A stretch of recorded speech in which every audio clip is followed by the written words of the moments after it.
Hey guys, thought I'd do a quick end of winter, yay for spring update. It's March 19th, I think. It's a Saturday.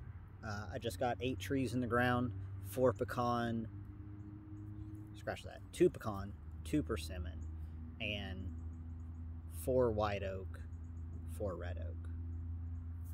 10 trees. 10 trees in the ground.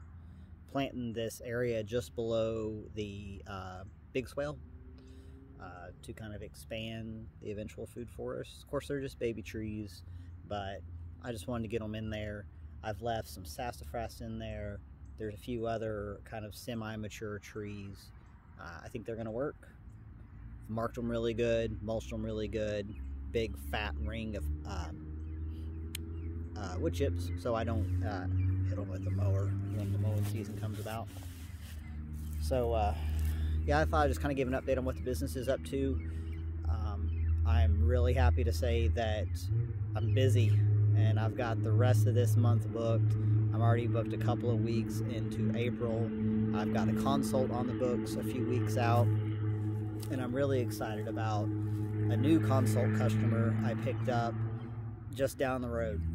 They've got property on Beaver Creek, which is kind of the creek for our area that feeds into Melton Hill Lake, and the chirping you hear in the background are turkeys doing the thing, so that's happening. These are some folks who are working on reclaiming some farmland that had gone fallow, which I relate to, and it's just really cool. So I'm going to help them figure out some planting ideas to help take care of the creek bank, because a lot of the trees are aging out and we don't want that bank to get eroded. We're going to figure out some rotational grazing for hair sheep. We're going to do some orchard design and all sorts of other things. I'm going to help them identify what's on the property. We're going to take a closer look at what's going on in the pasture. And yeah, they've signed on to have me as their consultant for a year. So I'm just really, and they're from here, which is kind of extra cool. Like, no offense to y'all who have come in from out of state, but there's just something really exciting about working with people who have their heart on this land and went to the same high school I went to. So I'm really stoked about that. I'm working on also just down the road, a food forest design, or more so somebody else is doing the design, but I'm doing the prep work and the installation, and also some kind of ongoing consulting and installation for folks. Like I said, just little, it's basically a suburban home in one of the early subdivisions that came on this end of the county, and they're folks that they've got a lot of excitement, a lot of energy, and they have a gap in experience and knowledge. So I'm going to help them fill in that gap, teach as we go.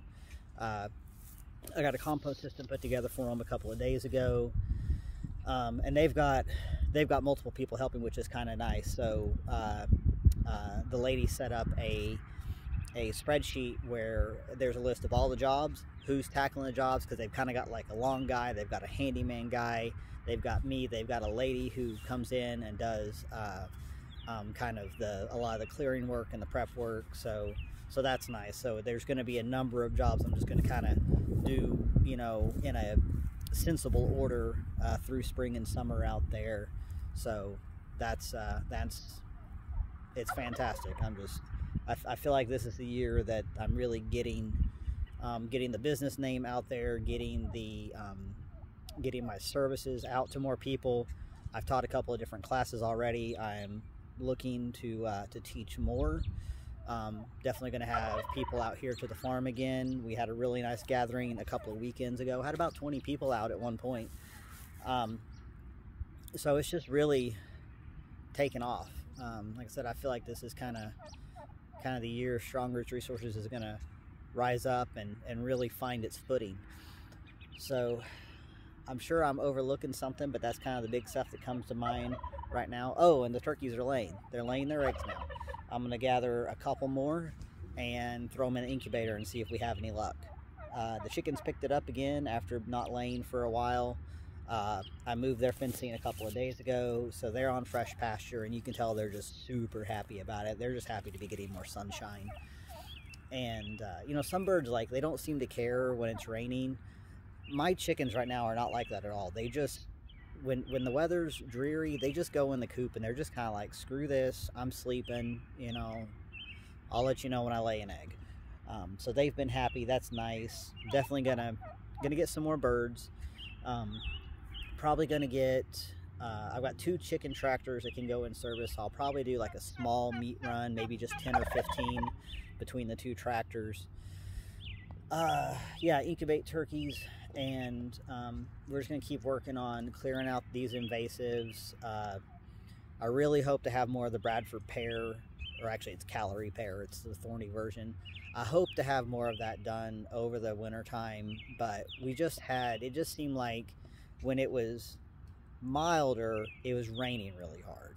And it's obviously not safe or wise to work with a chainsaw in the rain. And if it wasn't that, it was freezing. And if it was nice, I was traveling. So that may end up just being either it gets pushed back out to fall, or maybe I just go in there and I cut a couple at a time and just kind of piecemeal that a little bit. We've got ideas for opening up a little more access into a couple of areas of the property that have gotten overgrown through a couple of different, we've got a couple of different avenues there, and Angel's really interested in helping more at that process. So I realized that the business has actually not purchased a chainsaw. I've been using the same chainsaw for 15 years. So I picked up one of the DeWalt 12-volt battery, 12-inch, I guess it's a 20-volt battery, 12-inch bar, little battery-powered chainsaw, which has been consistently well-reviewed by a number of people for several years now. Found a good deal on one on eBay, so I ordered that, and she's going to go to town.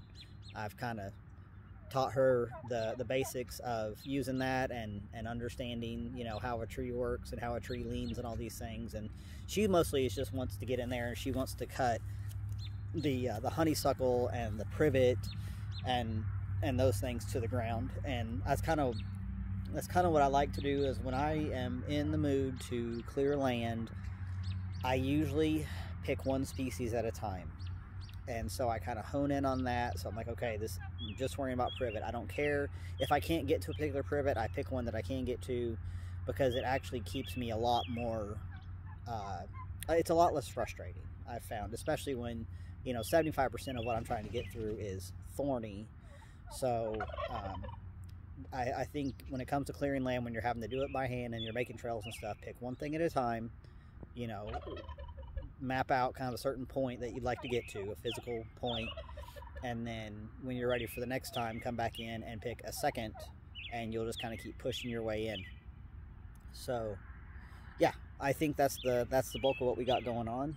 The sun is going down. We've had a beautiful day. I'm just super grateful. You know, I'm out of my winter funk that kind of happens every year, so I'm glad for that. So if you guys need anything, if I can help you with property evaluation, if I can help you build any form of food and resilience into your land, improve habitat, do habitat management, I am more than happy to do so. Y'all give me a holler at strongrootsresources.com. And till the next video, y'all take it easy.